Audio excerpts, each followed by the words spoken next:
Hello, and welcome to Friends for Life, a podcast of the Lutheran Church Missouri Synod's National Mission. We're here to come alongside you as we journey through life under the cross. What does it look like to care for our neighbors in body and soul? How do we tend to our own body and soul? How can we speak up for life? And finally, how do we share the faith with the next generation?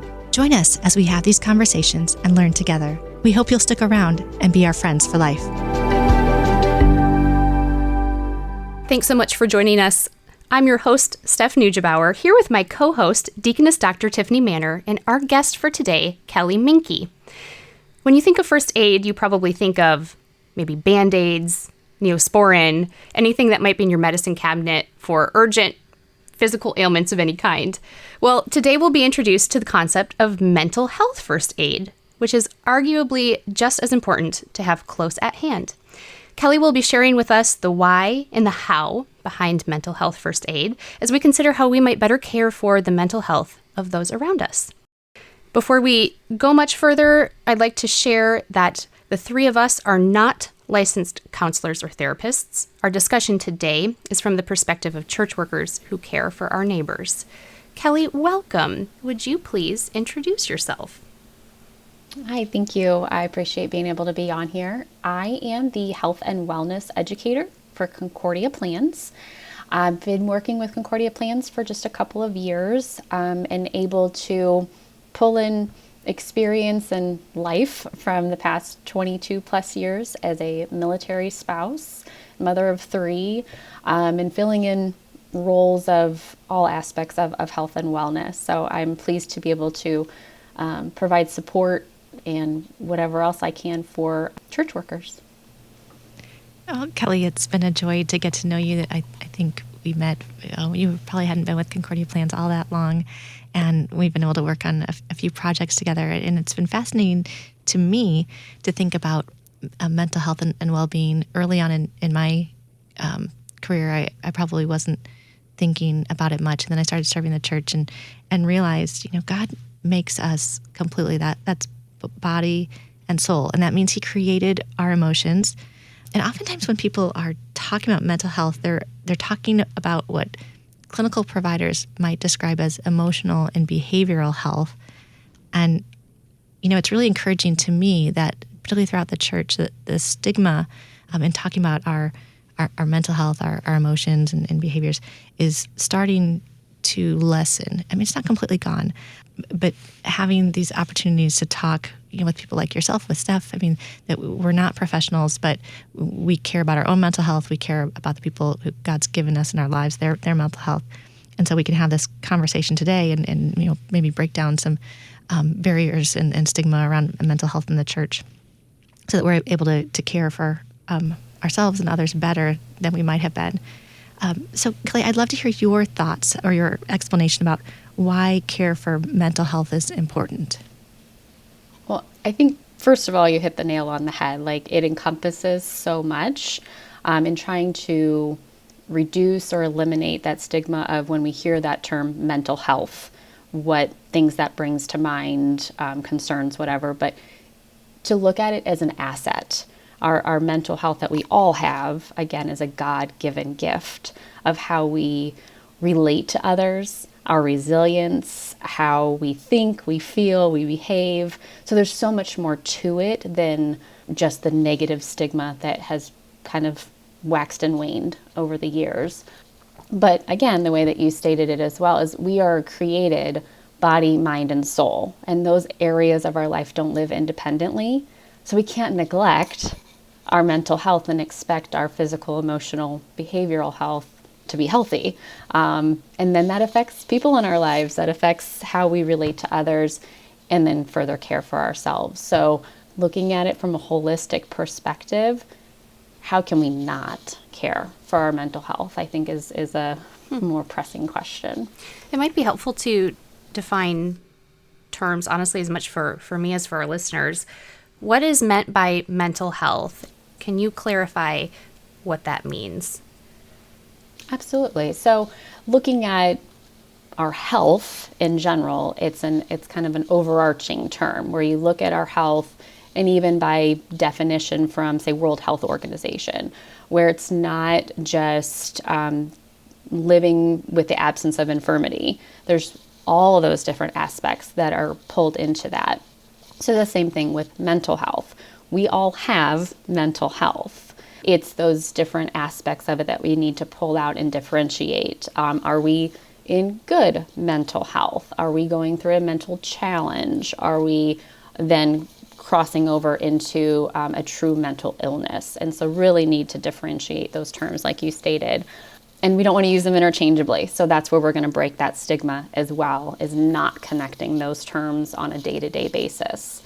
So thinking about what a mental illness is taking, say, a poor mental health challenge or something like that, and looking at where it has prolonged effects on someone's day-to-day living. Just as a physical injury isn't automatically a chronic condition, a mental health challenge isn't automatically a mental illness.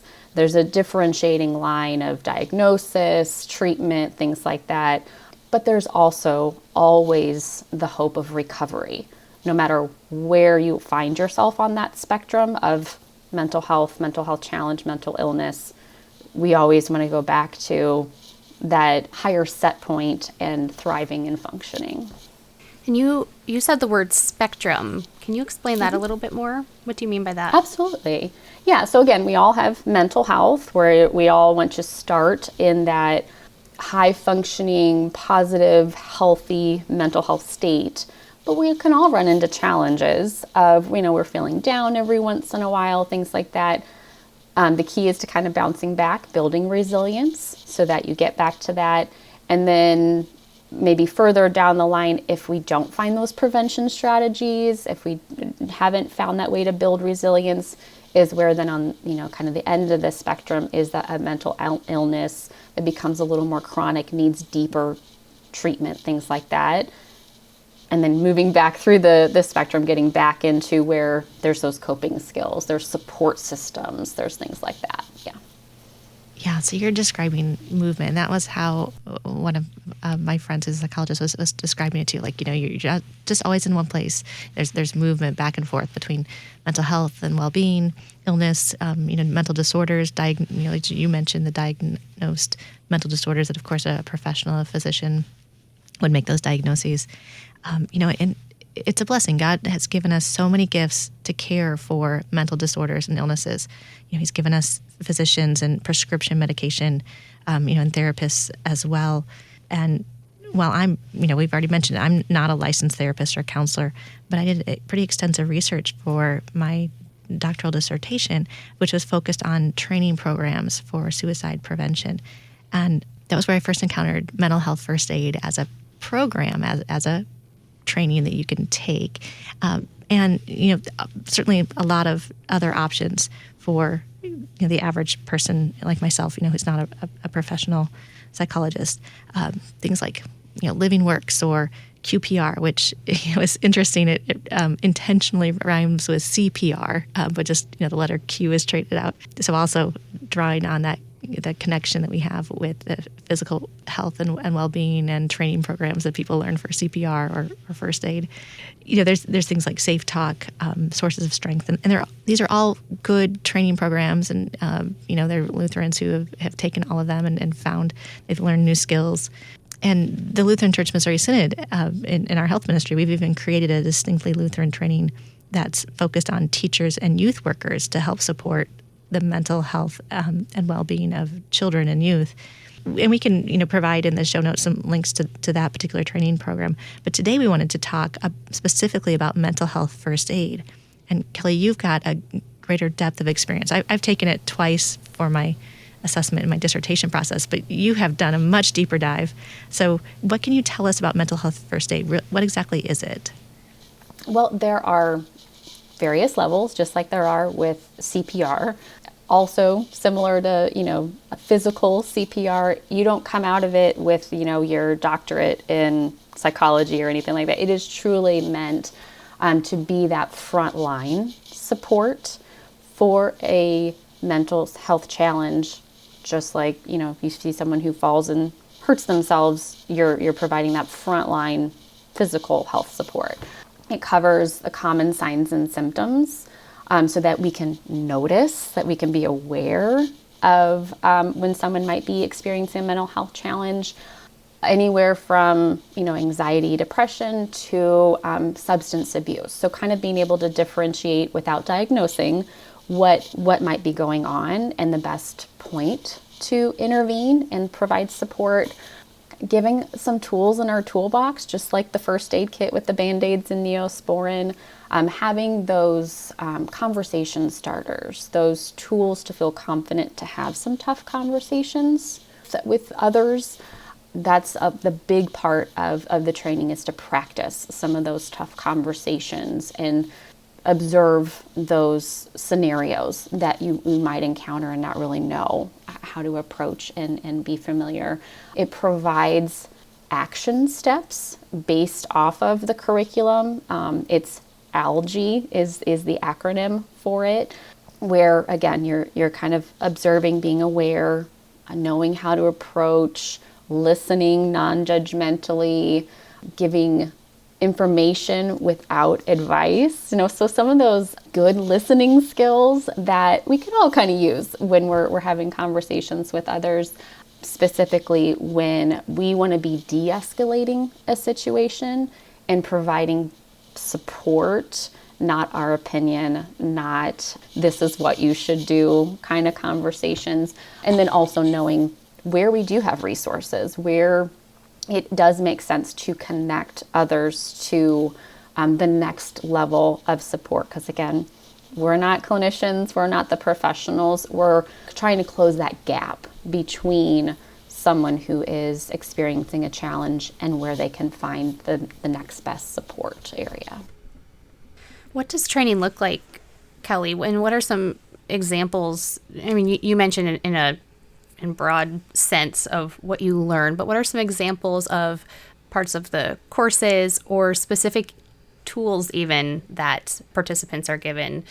I'm assuming that going through this program is helpful to the trainee so that they can help and care for others, whether it's in their congregation, community, what have you, and probably not so much like diagnostic for the individual taking the course, correct? Right. Yeah. So there are resources, again, so that we can better identify, again, being comfortable with those observations, kind of knowing that we're not just being nosy. I think there's a lot of those conversations that we have within the group sessions of, well, I don't want to impose and I don't want to judge it's really saying, no, you're not. You're shedding a light, essentially, when you are noticing. A big part of approaching someone and saying something along the lines of, you really aren't acting like yourself. Is everything okay? Or would you like to meet for lunch later? I'd really like to talk with you about, what's going on in your life lately. That in itself brings maybe some dark thoughts out of the darkness and shows that person that you care when they may not think that anybody cares.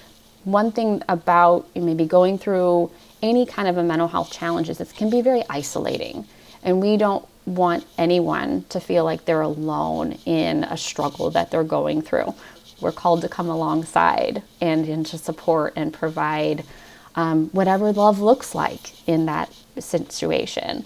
What better way to be the hands and feet than to sit down next to someone and say, can I talk with you? Are you doing okay? Do you want to talk with me? Is there something I can do for you? So this training starts to slowly kind of unpack what these scenarios might look like, what our role is as a mental health first aider in those conversations, starting with, here's what it might look like, here's what it might not look like, and be okay asking, hey, are you okay? And hearing whether they're truly okay in their response. And then the steps to take from there, finding a safe space, what non-judgmental listening looks like, what resources look like. And it does this again in a very stair-stepped approach. It starts with 2 hours of self-paced virtual pre-work, that's a mouthful, where once someone registers to participate, they're given an account with the Mental Health First Aid Connect Then they can start to work through the modules of the 2-hour pre-work. It really lays the foundation of this is what mental health first aid is, and this is what it is not. There is a lot of honing in on this is within scope and this is not. And this is when you realize you're kind of getting outside of scope. Here's the professionals. Here's maybe the next step for guidance to, this really isn't my expertise, but I know someone that might be able to help you, and kind of segueing into the next level of prevention, thinking of primary, secondary, and tertiary prevention, noticing where we were kind of stair-stepping into those. The purpose of this program is to prevent, is to catch as early as possible. So then we work on in the in-person part of it, either via a Zoom link or truly face-to-face in an in-person setting, walking through what crisis looks like from the primary, secondary, tertiary perspective. And a lot of the questions are, is this person in crisis? How do you know whether they're in crisis or not? So again, being a little more comfortable, building that confidence and having some tools in our back pocket of understanding, are we in crisis, and what do I do if we are or we aren't in that situation? So is that a day-long thing when you're in person or Zoom? Yeah, after the 2 hours of self-paced pre-work, the come together in person of some nature training is about 7 hours. We take a couple of 10 to 15 minute breaks, and then we break for a full at least 30-minute lunch. It gets to be pretty heavy material, so we're pretty adamant about taking those breaks, encouraging participants to take care of themselves during it.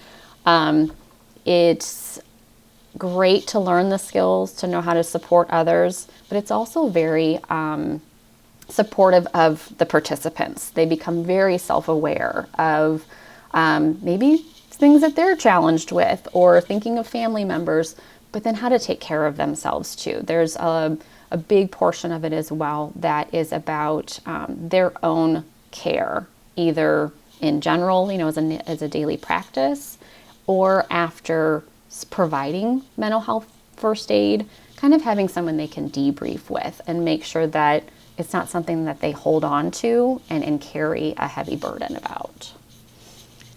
I'm so glad you brought that up about carrying burdens, because we bear each other's burdens. You already referenced that.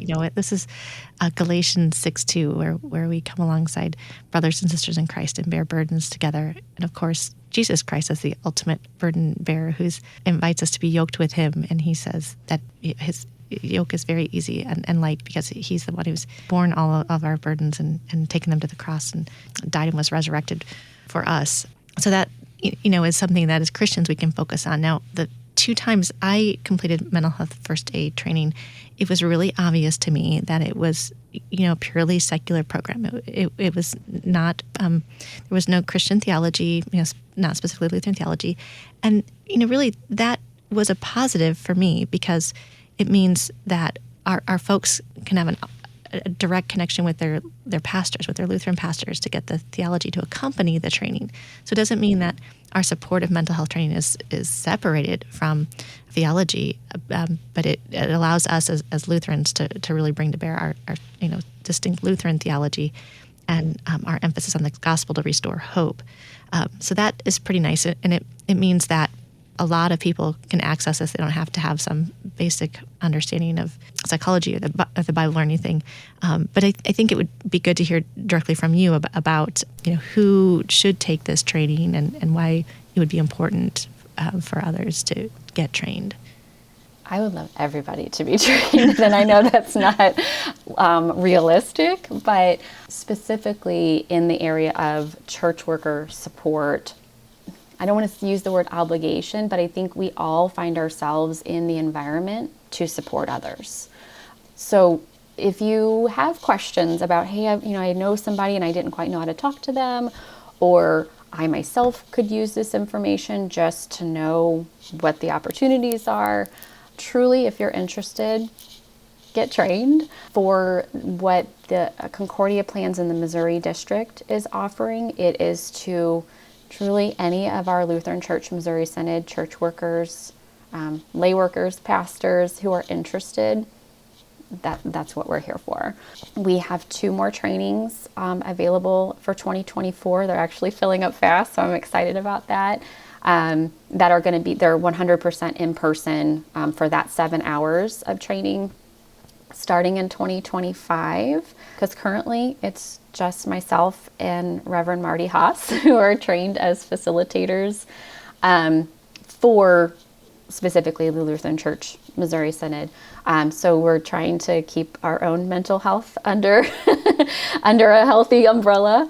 For 2025, we are looking to expand and be able to just provide it more accessibly and do more virtual or hybrid trainings. I am not a Zoom expert, so that in itself makes me a little nervous, and I need some time to prepare. But we are hoping that each year to hold no less than 3 trainings of some format or the other. And however we can get the information out about opportunities for registration, things like that, we are doing. What context, you had already mentioned for church worker support, but maybe paint a picture for us of what this could look like in a congregational setting. Layperson who's gone through the training, how might they use that in their own church? Well, currently we have lots of human resource personnel that have already gone through the training with us, a handful of pastors, parish nurses, teachers. So right now we're only offering the adult mental health first aid, so it's adult to adult conversations. But it really is scalable to anybody that you're talking with, just knowing your audience, essentially. It's kind of advertised, if that's the word, to say coworker to coworker, being able to reach out if you notice a coworker having a struggle or just building relationships, getting back to face-to-face conversations and being okay with where those conversations go. But a lot of the human resource personnel that we've had come in look at it from the perspective of, okay, I need to take my human resource director hat off and become my, staff or my coworkers, friend or support in that situation. How do I do that? And how do I break down those barriers of them looking at me as their leader, as their boss, whatever those terms are, and truly help them see that I'm not wearing that hat right now. I want to have this conversation with them. And then what resources do I have to point them in, a supportive direction? That's the majority of the conversations. That's helpful. So when we talk about first aid, we kind of think of emergent situations. Why is it important to be able to have these tools so that we can identify a mental health challenge early on? Well, I kind of going back to any kind of a physical medical reference, if you know anybody who has been diagnosed with type 2 diabetes, you know that they've probably gone to their doctor before that. They're getting blood sugars tested. There's those signs and symptoms kind of leading up to that chronic condition, and steps that can be taken early on to prevent or prolong. That's essentially kind of that spectrum that I was kind of alluding to before. Knowing what a mental health challenge might look like earlier allows for that earlier prevention and can eliminate the possibility of it turning into a crisis situation where we are coming alongside sooner in keeping people from that prolonged isolation.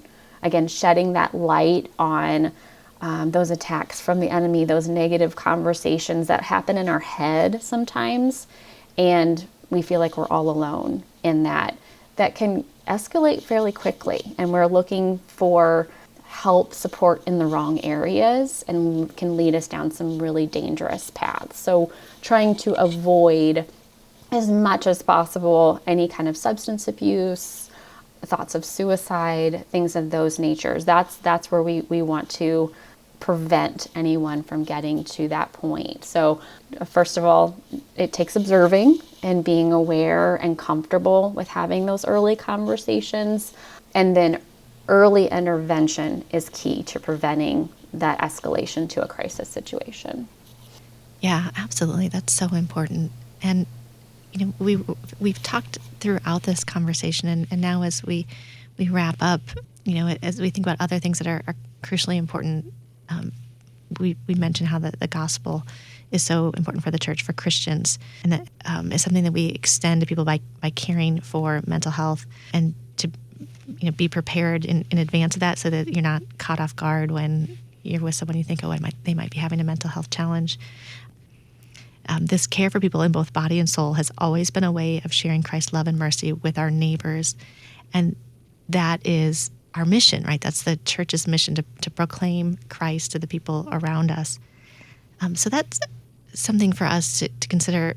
How do we close out this conversation and describe in a summation of what's important for Christians, specifically Christians, to care for the mental health of the people around them? What would you say to that, Kelly?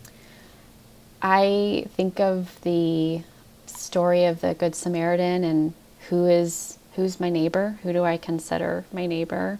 How do I love my neighbor? What better way to observe and show mercy to those around us, especially our church workers, who are the hands and feet on a daily basis, and kind of getting into the trenches of this unfortunately broken world that, again, we bear burdens, can feel the weight of that. And unfortunately, as Christians, we aren't immune to what this broken world has, and what it kind of throws at us. So for us to know how to support each other with evidence-based tools as well as the gospel, there's no better way I can think of to kind of bring the best of both worlds together and be able to meet someone where they are, regardless, like you said, of their background or whatever that might look like. Kelly, you've brought some really wonderful insights for us to consider. I learned something new, actually several new things, just by listening to you, and even Tiffany, who's been through it a couple times herself. So I thank you so much for joining us and sharing this with us. And as Tiffany said, we'll provide the links in our show notes so that if you're interested in being trained, you can check that out. I appreciate being on here. Thank you so much. Thanks for joining us. Friends for Life is a podcast that discusses the life God has given and the people He has called you to serve, right where you are in God's mission.